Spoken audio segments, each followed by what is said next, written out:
ঠিক আছে, আমি আমি এই ঘর থেকে আর বাইরে বেরোবো না। আমি এখানেই চুপটি করে বসে থাকবো লক্ষ্মী মেয়ের মতো।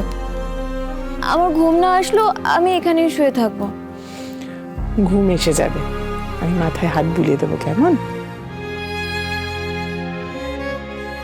বুড়ি পিসি, আমি তাহলে তোমার পাশে এসে শুই? আমার পাশে? মেঝে তো, কেন? না মানে আসলে না, আমার একা একা ঘুম আসে না, আমি শুই তোমার পাশে।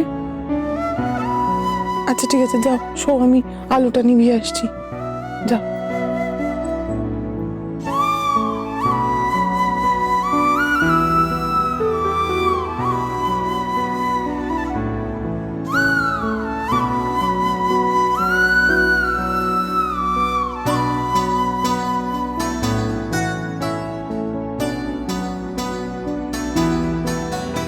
কি জানো তুমি, এই বাড়িতে থাকতে গেলে একটু শান্ত হয়ে থাকতে হবে, দুষ্টুমি করলে চলবে না।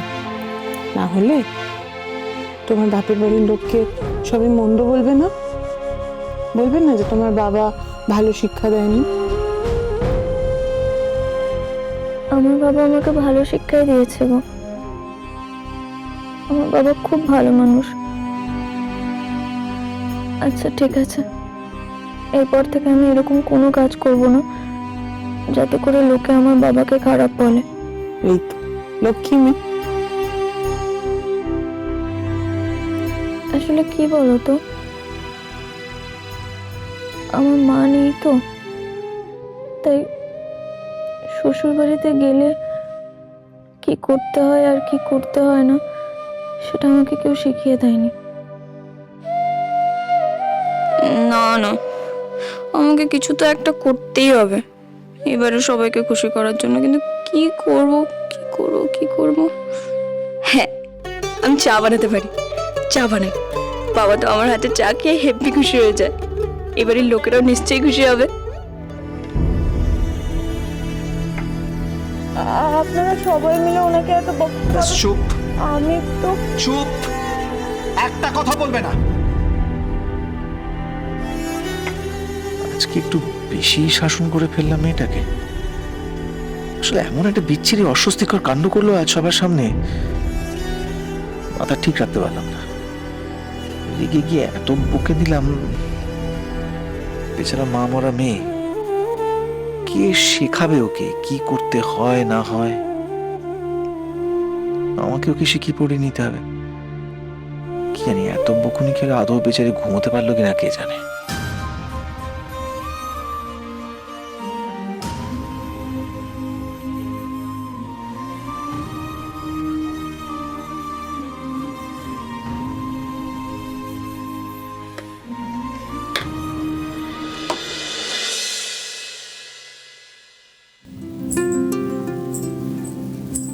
কত বড় রান্নাঘর রে বাবা। আমি আজকে এমন চা বানাবো যাতে করে সবাই আমার উপর খুশি হয়ে যায় আর কারো কোনো রাগ না থাকে আমার উপর। চা পাতা কই? পাতা এই তো পেয়ে গেছি। আদা দেব? আদা কোথায়, আদা কোথায়? আদাও পেয়ে গেছি। চায়ে চিনি দিই না গুড় দিই? বাবা আমার হাতে গুড় দিয়ে চা খেতে ভালোবাসতেন, তাহলে আমিও চায়ে গুড়ই দেব। গুড় গুড় গুড় কোথায় পাই, গুড় কোথায় পাই?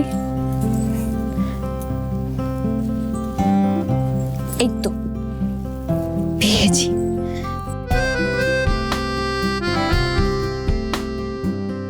এটাতে করে বানাবো। এটা আবার কেমন উনুন রে? কি করে ধরাবো এটা আমি?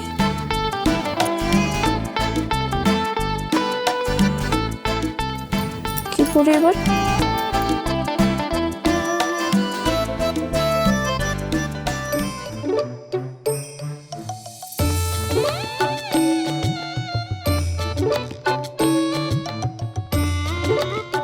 এ তো আমি ধরাতেই পারছি না। ধর, তাহলে কি চাটা বানানো হবে না?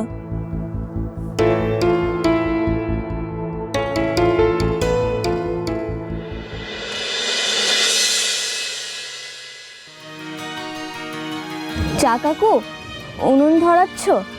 হ্যাঁ, চা খাবে তুমি? না না, চা খাবো না, আমি না চা বানাতাম। আমাদের এখানে লোকের তো দরকার পড়ে না মা।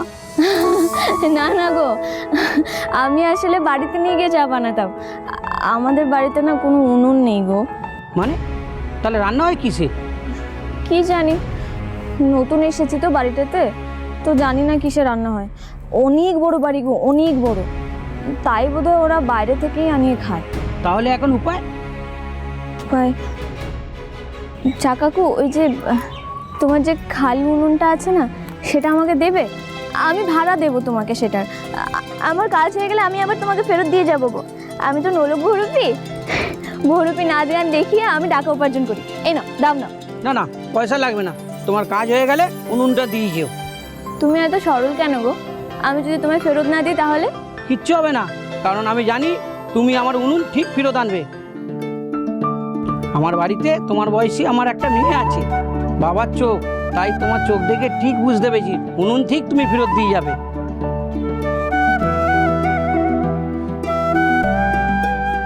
এনে। আসি গো কাকু।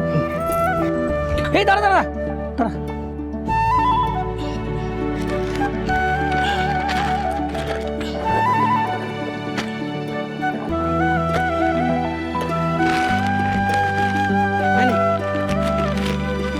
আসি।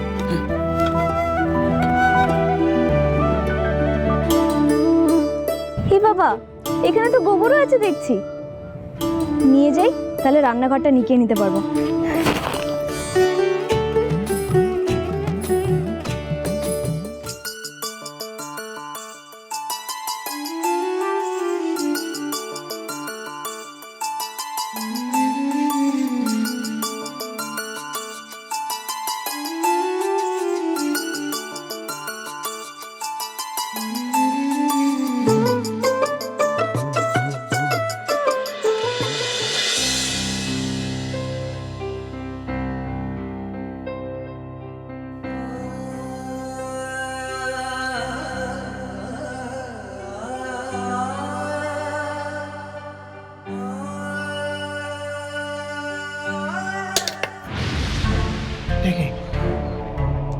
মা, তুমি সারা রাত এভাবে চেম্বারে বসেই কাটিয়ে দিলি?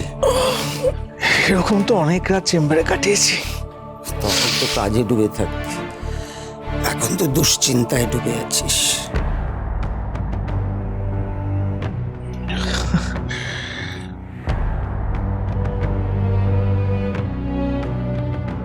তুমি আমাকে কোনোদিনই ক্ষমা করতে পারবে না, তাই না মা? তুই কি বাচ্চা ছেলে যে দুষ্টুমি করে এসে পলিজাইজ করছিস? কিন্তু তুই যেটা করেছিস ভেবে দেখেছিস তার কনসিকুয়েন্সেস কি হতে পারে? ভেবেছি মা, ভেবেছি।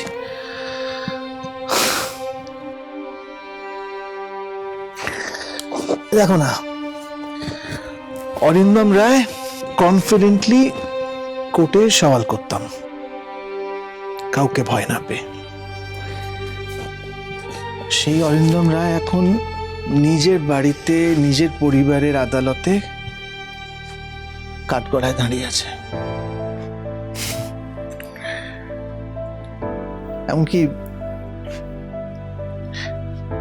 এমনকি তুমিও আমাকে ভুল বুঝছো। কিন্তু একটা কথা বলো মা, তুমি যেটা বিশ্বাস করো যে আমি সারা জীবন যা করেছি সবসময় ভেবে চিন্তে করেছি, তাই তো? তাই তো জানতাম। This is the first time.